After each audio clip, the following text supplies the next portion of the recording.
Welcome to अपनी jobs academy. दोस्तों, आप सभी का आज के सेशन में हम तहे दिल से खुश आमदीद कहते हैं, वेलकम करते हैं। कई दिनों से लगातार आप इंग्लिश ग्रामर के सेशंस में पार्टिसिपेट कर रहे हैं। आप लाइव वीडियो लेक्चर्स को देख पा रहे हैं या तो कुछ बच्चे बाद में रिकॉर्डिंग्स को देखते हैं यूट्यूब के ऊपर। आपका बहुत ज़्यादा प्यार मिल रहा है और इससे हमें मज़ीद energy, motivation, zeal and just, enthusiasm मिल रहा है मज़ीद आपके लिए लाजवाब लेक्चर्स पढ़ाने का, डिलीवर करने का। तो चलिए, टाइम को वेस्ट किए बिना लाजवाब तरीके से पढ़ते हैं। आज ग्रामर में हम आपके लिए कुछ ऐसी अनोखी बातें लेकर आए हैं जो आपको बहुत फ़ायदा देगी और साथ ही में प्रीवियस ईयर के क्वेश्चंस भी आज आपको सिखाएंगे, क्योंकि हमारा टॉपिक जो वर्ब के ऊपर चल रहा है, वर्ब की क्लासिफिकेशन हमने पढ़ी थी, उसी को लेकर आज चलते हैं। ठीक है जी। जिन बच्चों ने प्रीवियस वीडियोस नहीं देखे हैं, रिक्वेस्ट ये रहेगा कि वे लेक्चर्स प्रीवियस के देख लीजिएगा। हम आपके लिए प्लेलिस्ट बना लेंगे आज, और जिसमें ग्रामर का अलग से रहेगा, रीजनिंग का अलग, मैथमेटिक्स का अलग से। ओके, ठीक है। तो दोस्तों, बताना यह है कि साथ में सब्सक्राइब भी कर लीजिए, लाइक, शेयर और कमेंट करना मत भूलिएगा।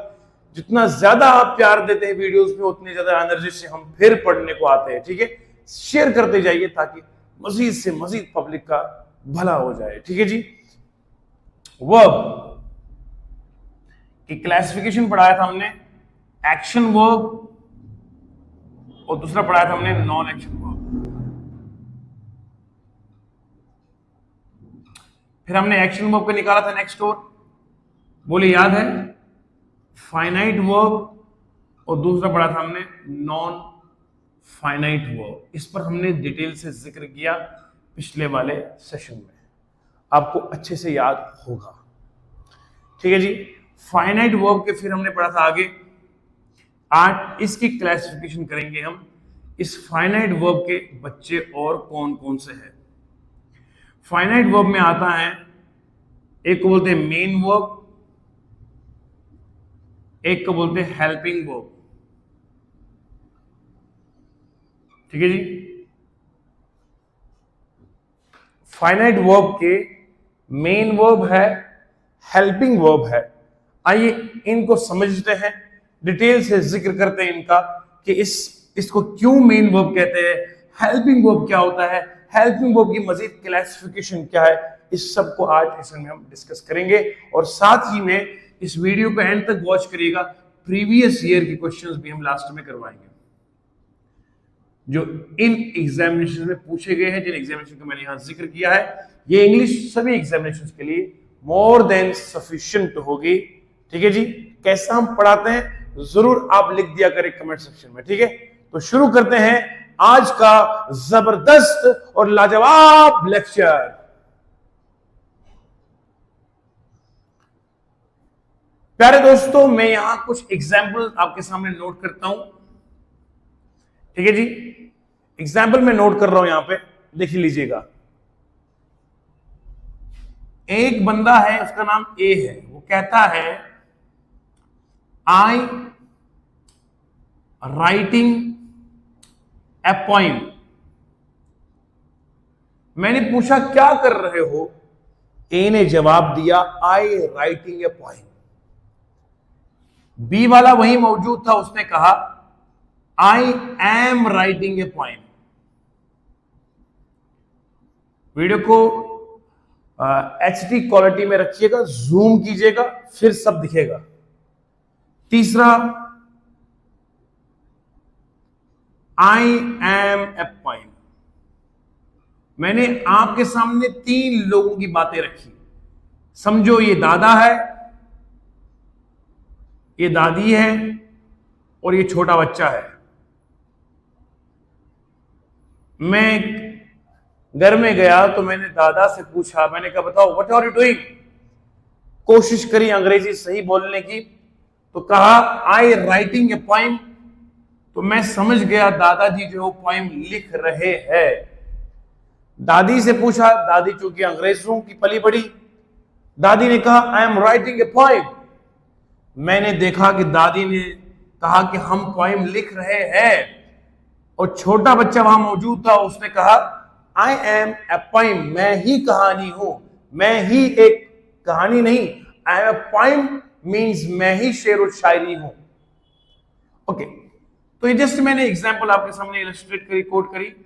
समझाना क्या चाह रहा हूं मैं आपको, जब मैंने पहली बात करी, मैंने कहा क्या कर रहे हो, आपने कहा आई writing a poem.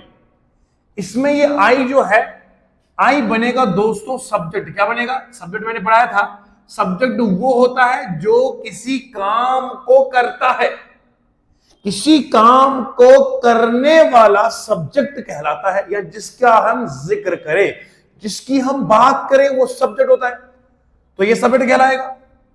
Writing, writing verb है। इसका रूट वर्ब कौन सा है? इसका रूट वर्ब जो बेसिक वर्ब है उसको कौन सा है? वो है राइट। राइट्स के लास्ट में आईएनजी फॉर्म लगी तो बना राइटिंग। ए पोइम क्या बनेगा? ये बनेगा आपको ऑब्जेक्ट। आराम से सुनेंगे और समझने की कोशिश करेंगे। देखो बेटा, मैं यहां पे इसको वाइप करता हूं, आराम से सुनना है। मैंने कहा आई राइटिंग ए पोइम। आई क्या बनेगा दोस्तों? आई बनेगा सब्जेक्ट। राइटिंग क्या बनेगा? राइटिंग बनेगा वर्ब। पोइम क्या बनेगा? ऑब्जेक्ट बनेगा। तो जब दादा ने कहा आई राइटिंग ए पोइम, मैं समझ गया कि वो कह रहे हैं हम कहानी, हम शेर व शायरी, हम शेर व शायरी लिख रहे हैं या स्टोरी लिख रहे हैं, जो भी। तो मेरे प्यारे बच्चों, यहां हम समझ गए कि मीनिंग जो है वो कंप्लीट है। मीनिंग कंप्लीट है। क्यों मीनिंग कंप्लीट है? मैंने कहा व्हाट आर यू डूइंग, आपने कहा आई ईटिंग फूड, ही ईटिंग फूड। भले उसने इज नहीं लगाया, भले आई के साथ एम नहीं लगाया, मीनिंग तब भी पूरी की पूरी समझ में आ रही ना। क्या कर रहे हैं आप? आई रीडिंग, एम मत लगाओ, फिर भी कहोगे I reading grammar, I reading poem, तब भी मीनिंग कंप्लीट है। इतना समझ में आ गया? शाबाश। आई एम राइटिंग ए पोइम, इसमें मीनिंग कंप्लीट होने के साथ साथ ये ग्रामेटिकली भी करेक्ट है।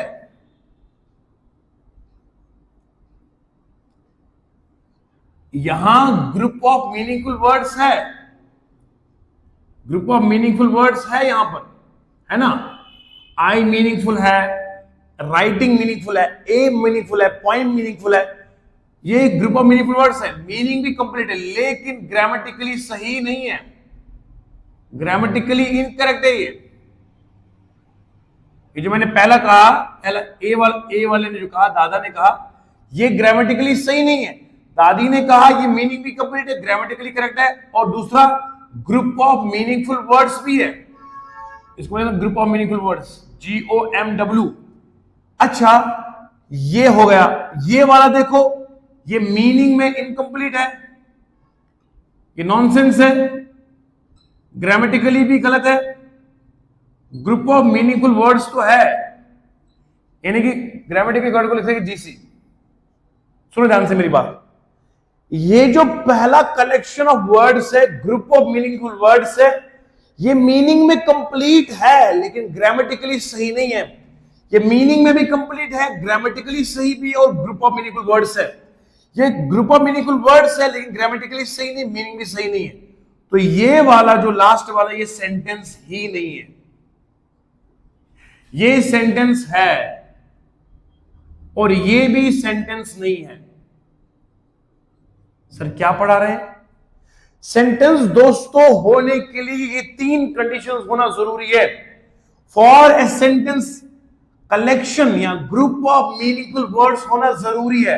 कंडीशन नंबर 1, ग्रामेटिकली सही होना जरूरी है। नंबर 3, मीनिंग कंप्लीट होनी चाहिए। अगर तीनों चीजें कंप्लीट है तो सेंटेंस है, अदरवाइज सेंटेंस नहीं है। याद रहेगा?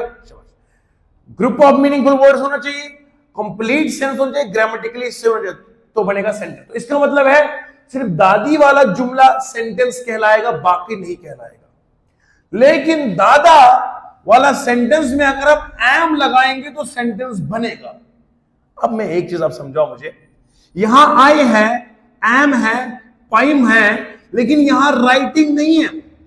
इस पहले और लास्ट वाले को एनालाइज कीजिए, यहां बी और सी को देखिए, यहां आई है, एम है, पॉइम है, ए है। मिसिंग क्या है? राइटिंग। अगर राइटिंग यहां होता मीनिंग पूरी निकलती। इसका मतलब यह है एम बी वर्ब है, राइटिंग बी वर्ब है, दोनों वर्ब है दोस्तों। देखो, एम बी वर्ब है, राइटिंग बी वर्ब है, लेकिन दोनों वर्ब में फर्क है, गहराई वाला फर्क है। एम की वजह से मीनिंग नहीं आती है, क्योंकि एम की वजह से मीनिंग अगर आती, इसमें भी मीनिंग होती, लेकिन होती कब? जब ये होती। जब वो होती ही नहीं तो मीनिंग कैसे होती? पठान का बच्चा है, ये क्या पढ़ाती है? चलो हंसते रहो, मुस्कुराते रहो। आई एम ए पोएम, तो यहां आपने देखा, यहां पर राइटिंग मिसिंग है तो मीनिंग नहीं है, यहां पर राइटिंग है तो मीनिंग है, यहां राइटिंग है तो मीनिंग है। इसका मतलब एम भी वर्ब है, राइटिंग भी वर्ब है, राइटिंग की वजह से मीनिंग डिपेंडेंट है, सारी।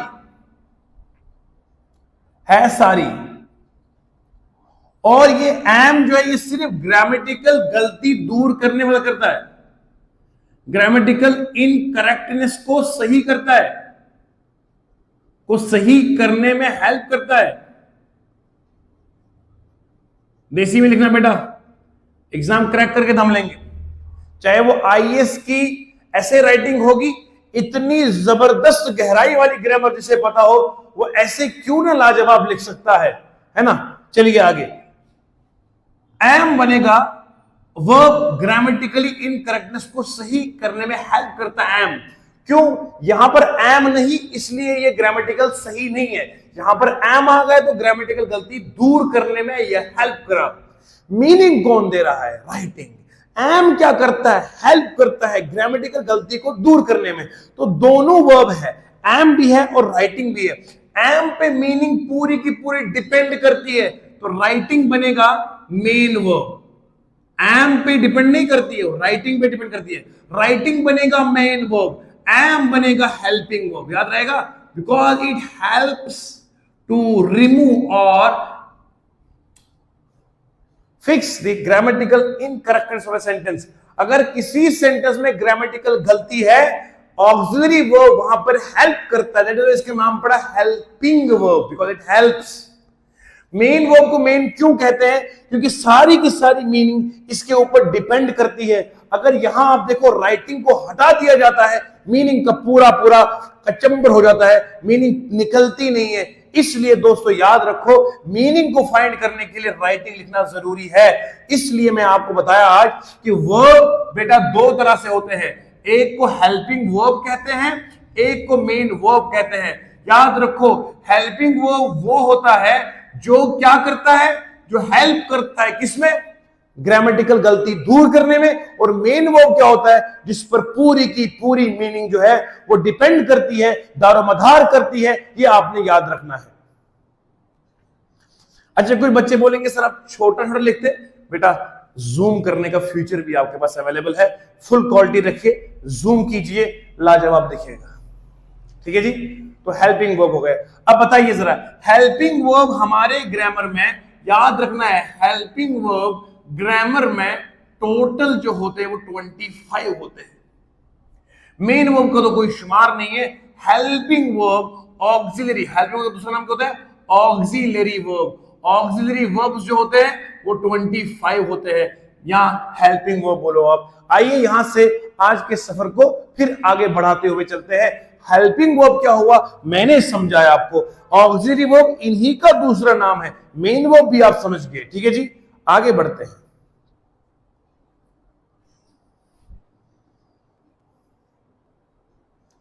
देखिएगा, अब आप हेल्पिंग वर्ब्स की बात करेंगे।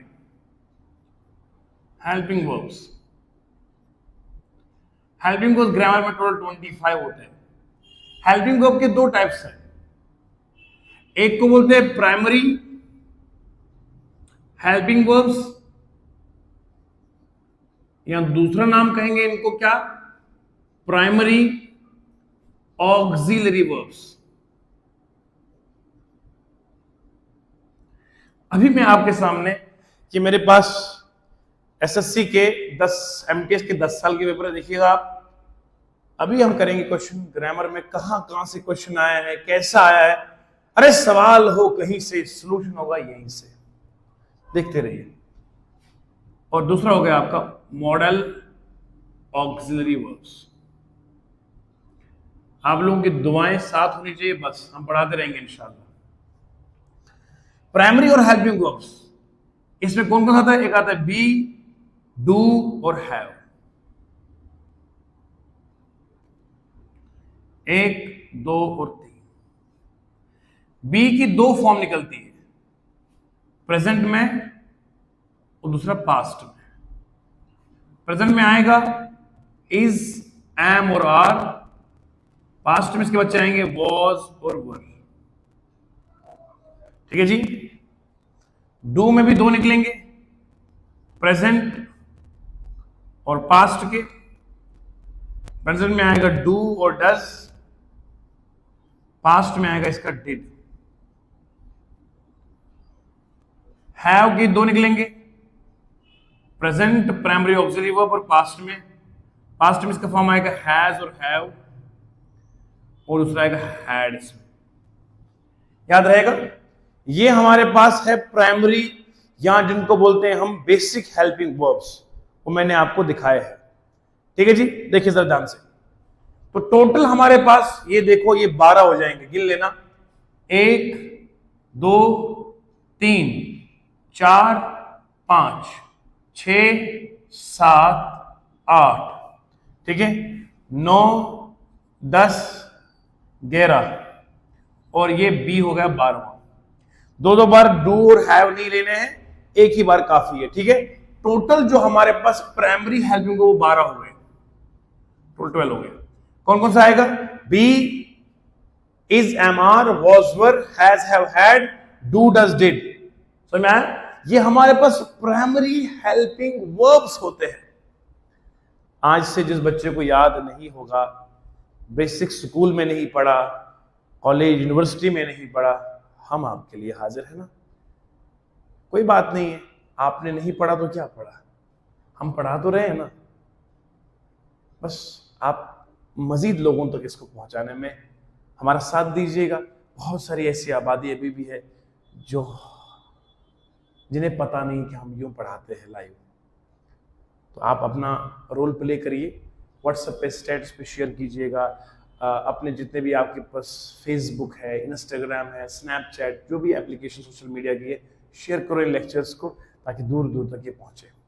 हम तो आ ही रहे लाइव, बस आप थोड़ा सा सपोर्ट करिएगा। आपके प्यार और सपोर्ट की जरूरत है इसमें लोगों तक पहुंचाने में। ठीक है, आगे चलते जाइए। इज, एम, आर, वॉज, वर हो गया, हैज, हैव हो गया, हैड हो गया। ये हमारे पास जो है प्राइमरी ऑक्सिलरी वर्ब्स हो गए, ये हो गए इतने। अब जरा इन्हीं पे चर्चा करेंगे, फिर हम मॉडल पे आएंगे। मॉडल टोटल 13 होते हैं, ये हम अलग से पढ़ेंगे डिटेल के साथ। पहले इसके ऊपर हम पूरी गहराई से नजर रखेंगे, ये क्या मसला है। सुनो ध्यान से बेटा, बी जो है ना, बी याद रखो, बी जो है वर्ब की फर्स्ट फॉर्म है। इसकी बीन जो है ना, बीन इसकी थर्ड फॉर्म है, और बीइंग इसकी फोर्थ फॉर्म है। अगर मैं बी को एज ए मेन वर्ब लिखूं तो इस तरीके से होगा इसका फॉर्म। बी वर्ब की फर्स्ट फॉर्म है, बीइंग थर्ड फॉर्म है, बीइंग इसकी फोर्थ फॉर्म है। अगर बी को एज ए हेल्पिंग वर्ब इस्तेमाल करता हूं, हेल्पिंग वर्ब, तो फिर बी हेल्पिंग वर्ब में आता है किस शक्ल में? इज, एम, आर में आता है, या वॉज और वर में आता है। याद आएगा? ये प्रेजेंट में हो गए, ये पास्ट में हो गए। आपने ये बीन, बी वगैरह देखा, इसको आप मैक्सिमम वॉइसेस में देखोगे, लेकिन पैसिव वॉइस में देखोगे इसको। आप पैसिव वॉइस में आप बी, बीन, बीइंग तीनों को देखोगे, और एक्टिव वॉइसेस में आप मोस्ट केसेस में आप इस तरह को देखोगे। हाँ, एक चीज होता है, फ्यूचर टेंसेस में आप बी का इस्तेमाल देखोगे। फ्यूचर टेंसेस में आप बी का इस्तेमाल करते हो। ठीक है जी। और प्रेजेंट परफेक्ट कंटिन्यूअस हो, फ्यूचर परफेक्ट कंटिन्यूअस हो, पास्ट परफेक्ट कंटिन्यूअस हो, यानी उसमें हम बीन का इस्तेमाल करते हैं। कितने टेंसेस मैंने कहा? चाहे वो प्रेजेंट का हो, या पास्ट का हो, या फ्यूचर कहो, है कौन सा? Perfect continuous. परफेक्ट कॉन्टिन्यूअस अगर होगा तो आप उसमें हमेशा बीन का इस्तेमाल करते हैं, याद रखिएगा इसको। I have been writing a letter since morning. I will have been writing a letter since morning. I had been writing a letter since morning. ये जो टेंसेस में लास्ट वाला होता है फ्यूचर परफेक्ट कॉन्टिन्यूअस टेंस होता है, present perfect continuous होता है, या पास्ट परफेक्ट कॉन्टिन्यूअस होता है, वहां पे बीन आता है।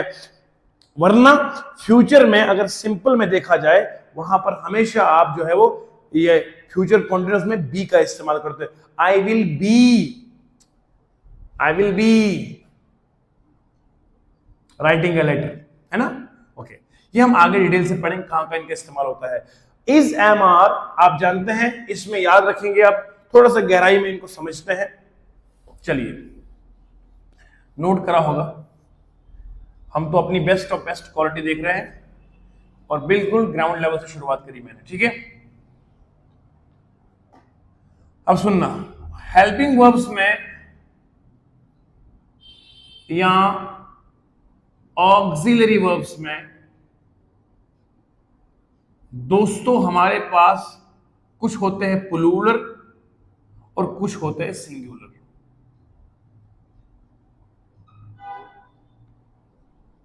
ठीक है जी, प्लूरल और सिंगुलर होते हैं। इसमें मान लीजिए सिंगुलर में आएगा, इसमें इज, हैज हो गया, डज हो गया, ठीक है जी, इस सिंगुलर में आ गए। प्लूरल में आएगा आर आएगा, हैव आएगा, डू आएगा, ठीक है ना जी, ये सब प्लूरल में आ गया। और जो न्यूट्रल स्टेट में आते हैं, ना प्लूरल में है ना सिंगुलर में है, वो हर एक के साथ लगते हैं। एम हो गया, ये लगता है हमेशा आई के साथ, सिंपल बस आई के साथ। फिर आएगा हैड न्यूट्रल में, फिर आएगा डिड आएगा न्यूट्रल में। ओके, बात समझ में आ रही है? अच्छा, सिंगुलर में आएगा वॉज आएगा, प्लूरल में वर आएगा, ठीक है? तो इस तरह से आप प्लूरल हेल्पिंग वर्ब्स को देखिएगा। प्राइमरी हेल्पिंग वर्ब्स की बात मैं कर रहा हूं, न्यूट्रल स्टेट में ये डिड, हैड और डिड है, और एम लगता है सिर्फ आई के साथ, आपको पता होना चाहिए। तो यहां से थोड़ा गहराई में आपको समझाने की कोशिश करूंगा। और एक चीज को, आई हमेशा अपने साथ लेता है पास्ट में वॉज, मालूम है ना? मैंने कहा था आई प्रेजेंट में प्लूरल होता है एक्सेप्शनली और लेता है हमेशा एम साथ में प्रेजेंट में, और आई पास्ट में सिंगुलर होता है तो हमेशा लेता है वॉज साथ में। लेकिन एक गहराई वाला रूल याद रखना है, आई कभी कभार वर्ब भी साथ लेता है, तब जब हमें बनाना होता है इमेजिनरी या हाइपोथेटिकल सेंटेंसेस, यानी कि ख्याली पुलाव, ख्याली बेख्याली, ख्याली पुलाव, ख्याली पुलाव अगर बनाना हो तो फिर आई वर लगाए। If I were, if I वर, अगर मैं राजा होता तो कोई गरीब नहीं रहता, ऐसे कुछ सोचते हैं ना ख्वाबो ख्याल में। अगर मैं ये होता तो फिर मैं यूं लोगों की हेल्प करता, अगर मेरे पास पैसा होता तो फिर मैं सब बच्चों को मुफ्त में एडमिशन करवाता, है ना? ऐसे लोग ख्याली ख्याली बातें करते हैं, तो इसको बोलते हैं आई वर। वरना हमेशा आई के साथ वॉज ही आता है। जब वर आएगा तो इमेजिनरी सेंटेंस होगा। बोलो जी गुरु जी की जय हो। समझ में आया? हंसते मुस्कुराते आगे बढ़ते हैं, शाबाश। मेरा शौक ये है कि मैं आप लोगों को कहीं ना कहीं सरकारी नौकरी में इस पढ़ाई और लाजवाब लेक्चर से आपको सिलेक्शन करवा सकूं। तो कैसे होगा बेटा? आप में से बहुत से लोग हैं जो चाहते हैं हमें यहाँ जम्मू कश्मीर पुलिस की वर्दी आ जाए। बहुत से आप में से ऐसे बच्चे होंगे जो अपने इस हमारे महान देश हिंदुस्तान के लिए, इंसानियत के लिए खिदमत करना चाहते हैं। तो मेरे बच्चे, हम तो पढ़ा रहे हैं, हाँ, हम तो माइल बकरम है कोई साइल ही नहीं, राह दिखाए किसे रहरवे मंजिल ही नहीं। हम तो रास्ते में चिराग लेके चले, आप आइए ना, रास्ता दिखा देंगे हम। आप पढ़ने वाले बन जाइए। उर्दू का एक शेर है, कितना मुश्किल है जलाना किसी रास्ते में चिराग, और कितना आसान है हवाओं को इशारा करना। How much it is difficult to lit a candle in the middle of street. अगर मैं इसको जलाऊं, ये मान लो एक शमा है, मोमबत्ती इसको जलाऊं रास्ते में, तो मुझे बचा बचा के रखना पड़े, कहीं हवा इसको ना बुझा सके। कितना मुश्किल है किसी का करियर बनाना, और कितना आसान है हवाओं को इशारा करना। किसी को अच्छे ट्रैक से बिगाड़ना कितना आसान है। इसीलिए डिस्ट्रैक्शन से बचिए। हमें कितना मुश्किल होता है आपको सीधे रास्ते पे ले आना। अब देखो, ऊट पटांग की वीडियो हो मिलियंस में व्यूज जाते हैं, पढ़ाई की वीडियोस में हार्डली कितने व्यूज आते हैं।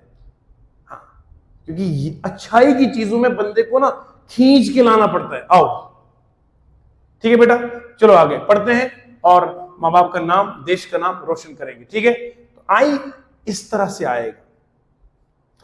अब इन चीजों को अगर आपने नोट करा होगा तो याद रखिएगा। ही क्या है, ही शी इट क्या है, मैंने पढ़ाया था। ये सिंगुलर होते हैं, तो सिंगुलर सब्जेक्ट के साथ हमेशा सिंगुलर ही आता है। या इनके साथ वाज आएगा, या इनके साथ इज आएगा, है ना, या इनके साथ हैज आएगा। तो याद रखोगे, ही शी इट के साथ वाज, इज या हैज आएगा। आई, वी, यू और दे के साथ, आई के साथ या तो एम आएगा, इसके साथ बोलो इसका हैव आएगा, या इसका कौन सा आएगा बोलो, आर आएगा, है ना, या इसके साथ वर आएगा। तो ये चीजें आएंगी। अगर हमने कोई बनाना न्यूट्रल सेंटेंस तो हैड तो आएगा ही, हैड आएगा, डिड आएगा, है ना। तो ये याद रखो, ये चीजें ये इंपॉर्टेंट है। आइए मैं आपको एक और क्लासिफिकेशन बताता हूं इन प्राइमरी ऑक्सिलरी वर्ब्स का। मतलब जितना गहराई में मैं जाना चाहता हूं उतना मैं जाकर आपको पढ़ाने की पूरी पूरी ईमानदारी से कोशिश कर रहा हूं। मजा आ रहा है कि नहीं आ रहा है? यहां तो बोलो छोड़ दूं क्लास को। हाँ सर, मजा आ रहा है ना? कैसा लग रहा है सर? क्या बताएं, पहली बार आज लग रहा है कि जिंदगी में अंग्रेजी दिल पे लग रही है। इससे पहले पढ़ा था, लेकिन कभी आसमानों में तो कभी दिमाग पे स्ट्राइक कर रहा था। आप पढ़ा रहे ना, सीधा दिल पे लग रहा है ना? ऐसा है। चलिए आगे बढ़ते हैं, शाबाश।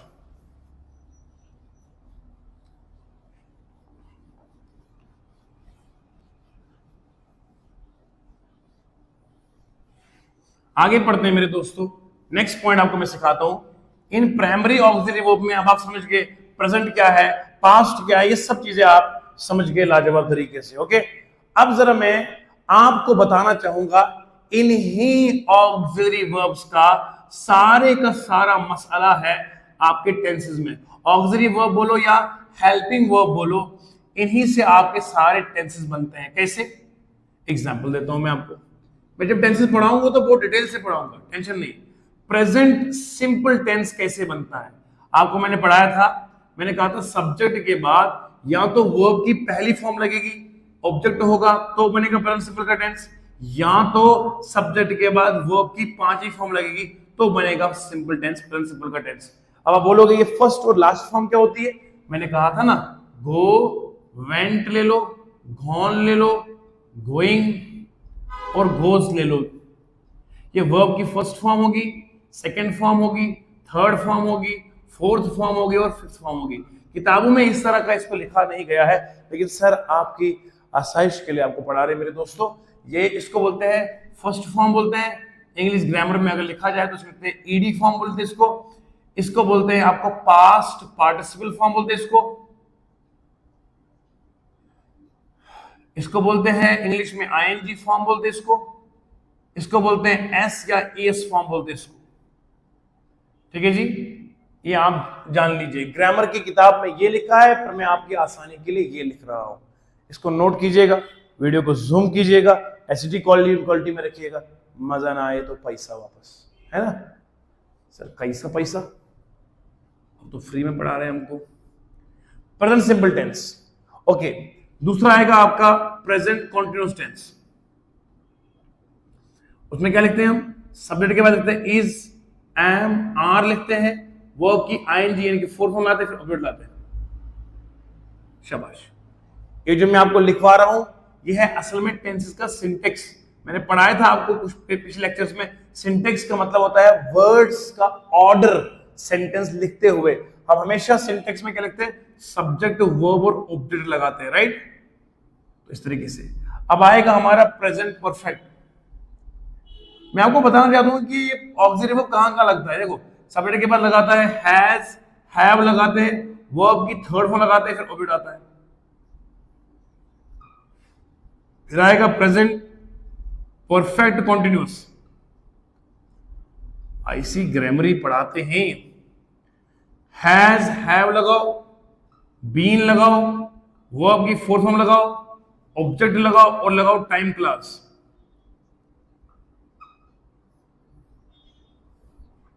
देखिए जरा ऑक्सिलरी वर्ब कहां नहीं आया।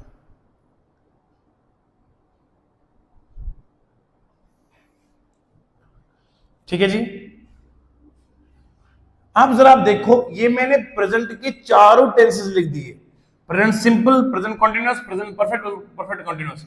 देखो यहां पर फर्स्ट वाले में याद रखना है, प्रेजेंट सिंपल के केस में ऑक्सिलरी वर्ब का कोई भी रोल नहीं है। लेकिन आप देखो प्रेजेंट कॉन्टिन्यूअस में इज एम आ रहा है, प्रेजेंट परफेक्ट में हैज हैव आया, और इसमें हैज हैव और बीन आया। वो जो बता रहा था मैं बीन आएगा, आया ना, परफेक्ट कॉन्टिन्यूअस में बीन आया ना यहां पे। अब सर देखो एक चीज तो याद रखने की बात है, इज एम आर हमेशा लेता है अपने साथ वर्ब की आईएनजी फॉर्म को, याद रहेगा। जब भी इज एम आर आएगा तो वर्ब की फोर्थ फॉर्म का इस्तेमाल करेंगे, लिखेंगे, point to be noted. Is am are जब भी अपने साथ वर्ब की फॉर्म लेगा तो वर्ब की फोर्थ फॉर्म ले लेगा। ठीक है जी। और आगे पढ़ा दूं तो हैज हैव जब भी साथ लेंगे तो वर्ब की थर्ड फॉर्म ही लेंगे। ये दो पॉइंट्स आपको मैंने गहराई से समझाने की कोशिश करी है, ये नोट करो आप। इज एम आर के बाद वर्ब की फोर्थ फॉर्म ही आएगी हमेशा, हैज हैव के साथ वर्ब की थर्ड फॉर्म आएगी। जरा एक बात ध्यान से सुनेंगे, मैंने पढ़ाया था ना अभी आपको, मैंने लिखा था बी वर्ब की फर्स्ट फॉर्म है, बीन वर्ब की थर्ड फॉर्म है, बीइंग वर्ब की फोर्थ फॉर्म है, बोला था ना। यहां जरा ध्यान दे दो आप, यहां हैज हैव के बाद मैंने क्या कहा, वर्ब की थर्ड फॉर्म आती। यहां पर बीन है ना, बीन एक्चुअल में वर्ब की थर्ड फॉर्म आई, इसलिए यहां बीन आया, यहां बीइंग नहीं आया, यहां बी नहीं आया। हर चीज का आपको पता होना चाहिए, ये आया तो क्यों आया, ये नहीं आया तो क्यों नहीं आया, इसका आपको पता होना चाहिए।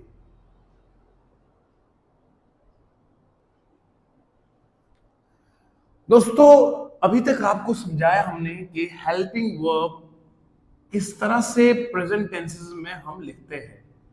पास्ट की अगर बात करेंगे, पास्ट सिंपल, यहां पर आप पास्ट सिंपल कैसे लिखते हैं, सब्जेक्ट के साथ वर्ब की सेकंड फॉर्म को लाते हैं। और पास्ट कॉन्टिन्यूस में देखिए आप, कुछ नहीं बदला, प्रेजेंट कॉन्टिन्यूस के मिल मुकाबिल सिर्फ वॉज और वर आएगा, बाकी वर्ब की फोर्थ फॉर्म सेम की सेम रहेगी। और पास्ट परफेक्ट में जरा देखिए आप, कुछ नहीं बदलेगा, सिर्फ हैड आएगा और वर्ब की थर्ड फॉर्म ऑब्जेक्ट आएगा। आप जरा देखिए पास्ट परफेक्ट कॉन्टिन्यूस देखिए आप, nothing will change, only auxiliary verb.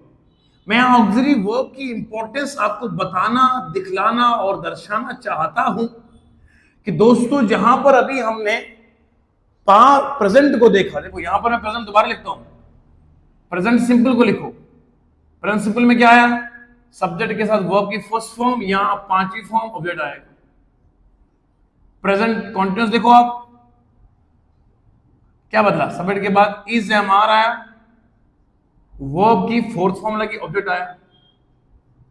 इसके बाद देखिए आप, है ना, इसके बाद प्रेजेंट परफेक्ट को देखिए, सब्जेक्ट के बाद सिर्फ हैज हैव लगा, वर्ब की थर्ड फॉर्म ऑब्जेक्ट आया। Let's find the importance of these auxiliary verbs. Perfect continuous tense क्या आएगा बोलो, subject plus has have plus been, verb की fourth form, object plus time class. मैं समझाऊंगा ये टाइम क्लास क्या होता है, एक एक लफ्ज की जानकारी दूंगा वक्त पर।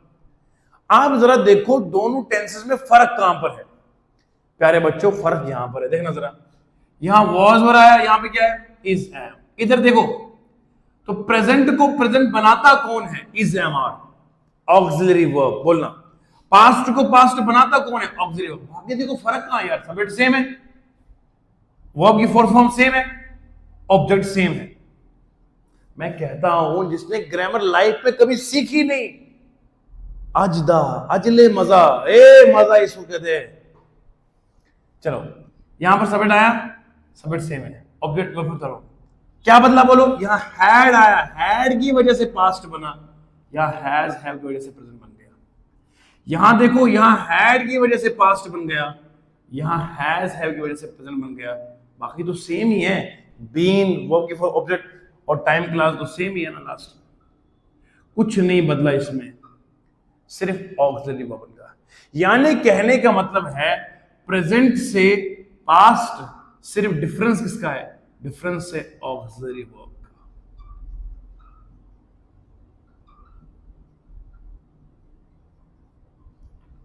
ठीक है, एज पर ग्रामरियंस मॉडर्न ग्रामर 2024 की कहती है टेंसेस सिर्फ दो तरह के होते हैं, प्रेजेंट और पास्ट होते हैं। नई ग्रामर कहती है फ्यूचर टेंसेस नहीं होते। आप में से बहुत सारे बच्चे कहेंगे सर कौन सी ग्रामर पढ़ा रहे हैं, बचपन से फ्यूचर टेंसेस भी पढ़ा था और आप कहते हैं है ही नहीं। बेटा मैं कहता हूं है, मगर वो प्रेजेंट टेंसेस का ही एक्सटेंशन होता है। फ्यूचर टेंसेस कोई अलग से टेंसेस नहीं है, प्रेजेंट टेंसेस को ही थोड़ा सा चेंज करके बनाया गया। आइए दिखाता हूं कैसे। फ्यूचर सिंपल की अगर बात करेंगे, प्रेजेंट सिंपल क्या है, सबमिट के बाद लगाते हैं वर्ब की first form second class form, और है ना, इसमें आपको लगाना पड़ता है विल या शैल, और विल शैल के बाद याद रखो वर्ब की लास्ट फॉर्म नहीं आती है, फर्स्ट फॉर्म आती है। याद रखना है विल हो या शैल हो, हमेशा इसके बाद वर्ब की फर्स्ट फॉर्म ही आती है, याद रखिएगा, इट इज रूल। ये हम आगे पढ़ेंगे जब हम मॉडल ऑक्सिलरी वर्ब्स पढ़ेंगे, तब हम वहां बताएंगे आपको मॉडल के साथ हमेशा वर्ब की फर्स्ट फॉर्म लगती है, प्लूरल फॉर्म ये नहीं लगती। तो बताओ जरा, विल शेल लेंगे ना, वर्ब की फर्स्ट फॉर्म लगाएंगे, ऑब्जेक्ट आएगा। अगर मैं इसमें विल शेल को हटा दूं तो बनेगा सबमिट के बाद वर्ब की ऑब्जेक्ट आएगा। ये असल में क्या है, ये प्रेजेंट सिंपल है। इसी प्रेजेंट सिंपल में आपने विल शेल को ऐड कर दिया तो बन गया फ्यूचर सिंपल। तो इसीलिए अंग्रेज कहता है बच्चा कि जो फ्यूचर टेंसेस है वो प्रेजेंट सिंपल के ही एक्सटेंशन का नाम है। तो अब मैं लास्ट में फ्यूचर टेंसेस को यहां दिखाता हूं, आपको पता चलेगा वो भी किस आकार और किस पहचान के होते हैं। आइए मैं उनको यहां बनाता हूं, ठीक है जी, ताकि तीनों पे आपकी कड़ी नजर रहेगी कि सर ने क्या पढ़ाया है। तो देखो बच्चों, फ्यूचर सिंपल की बात कर रहा हूं मैं।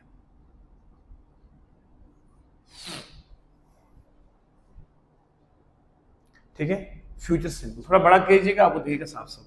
सब्जेक्ट के बाद विल आएगा, शेल आएगा, वर्ब की फर्स्ट फॉर्म आएगी, ऑब्जेक्ट आएगा, ठीक है जी। फ्यूचर कॉन्टिन्यूस की बात करूंगा, फ्यूचर कॉन्टिन्यूस की बात करूंगा तो सब्जेक्ट के बाद आएगा विल, शेल आएगा, फिर आएगा बी, वर्ब की फोर्थ फॉर्म आएगी, ऑब्जेक्ट आएगा, ठीक है जी। फिर आएगा फ्यूचर कॉन्टिन्यूस, फ्यूचर परफेक्ट आएगा, परफेक्ट आएगा तो इसकी जो वैल्यू होती है वो है सब्जेक्ट प्लस विल, शेल आएगा, फिर हैव आएगा, फिर आएगा बीन आएगा, फिर वर्ब की थर्ड फॉर्म आएगी, फिर ऑब्जेक्ट आएगा। फ्यूचर परफेक्ट कॉन्टिन्यूस, देखना आप बदलता कुछ नहीं है, पहले और पहले प्रेजेंट और इसमें सिर्फ विल शेल लग गया। सब्जेक्ट के बाद विल लगाओ, शेल लगाओ, ये बीन नहीं आएगा बेटा, बीन नहीं आएगा। I will have written letter, I will have written letter, will shall plus have been आएगा, फिर वर्ब की फोर्थ फॉर्म आएगी, फिर ऑब्जेक्ट आएगा, फिर आएगा टाइम क्लास। आइए जरा देखते हैं इनको डिटेल के साथ और विस्तार के साथ।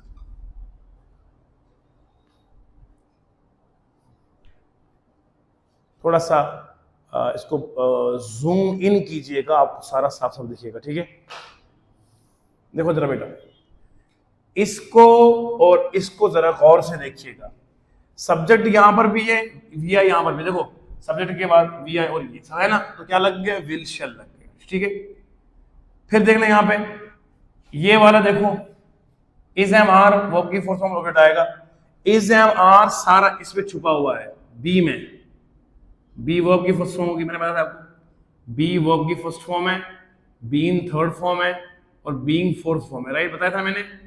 तो यहां विल शेल के बाद हमेशा वर्ब की फर्स्ट फॉर्म है, इसलिए बी आया है। ओके, यहां पर विल शेल के बाद हैव वर्ब की फर्स्ट फॉर्म बताया था मैंने, हैज, हैव, ये वर्ब की फिफ्थ फॉर्म है, ये वर्ब की फर्स्ट फॉर्म, याद रखिएगा इसको। हैव प्लूरल फॉर्म होती है, हैज सिंगुलर फॉर्म होती है, ठीक है, बाकी सेम है। विल शेल के बाद हैव आया, बीन, हैव के बाद वर्ब की फॉर्म आती है ना, इसलिए बीन आया, तो ये सारा कुछ सेम ही है। तो इस तरह से मैंने आपको प्रैक्टिकली सिखाया कि प्राइमरी ऑक्सिलरी वर्ब का कितना रोल है आगे टेंसेस में। ये टेंसेस तो हम जम के पढ़ेंगे, जस्ट मैंने आपको आईना दिखाया कि मियां परखना मत, परखने में कोई अपना नहीं रहता, परखना मत, परखने में कोई अपना नहीं रहता, किसी भी आईने में देर तक चेहरा नहीं रहता। ठीक है जी, आज के लेक्चर को यहीं पर कंक्लूड करते हैं और अपना बहुत ख्याल रखिएगा। दुआओं में जिस तरह आप याद रखते हैं मजीद याद रखते जाइएगा। वीडियो को सब्सक्राइब करना, लाइक करना, शेयर करना मत भूलिएगा। कमेंट में बताइएगा कैसी अंग्रेजी, कैसा मैथ और कैसी रीजनिंग हम आपको पढ़ाते हैं। शेयर कीजिएगा ताकि पूरी पब्लिक को इसका फायदा पहुंचेगा। जय हिंद, अपना बहुत ख्याल रखिएगा। खुदा हाफिज, अल्लाह निगहबान।